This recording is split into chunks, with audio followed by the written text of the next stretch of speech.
Wenn es knattert, hakt oder springt, hör sofort auf zu nähen. Da ist garantiert irgendwas schiefgelaufen beim Einfädeln. In diesem Fall weiß ich es natürlich, weil ich es absichtlich reproduziert habe. Ich habe sie falsch eingefädelt, damit das entsteht. Aber wenn das bei dir tatsächlich beim Nähen passiert, halt an, guck, ob wirklich alles korrekt eingefädelt ist. Sonst bist du im Zweifelsfall bei mir in der Werkstatt oder bei irgendeiner anderen Werkstatt, um deine Maschine wieder in Ordnung bringen zu lassen. Also auf keinen Fall, wenn es solche Geräusche gibt, weiternähen. Immer erstmal nach der Ursache gucken, was ich hier absichtlich gemacht habe.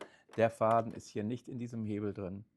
Und das kann schnell mal passieren, dass der während des Nähens entweder hier rausrutscht, da soll der ja normalerweise drin sein, oder dass ihr tatsächlich vergessen habt, den einzufädeln. Dass ihr, sagen wir mal, beim Einfädeln so eingefädelt habt, dann erwischt ihr diesen Hebel nicht.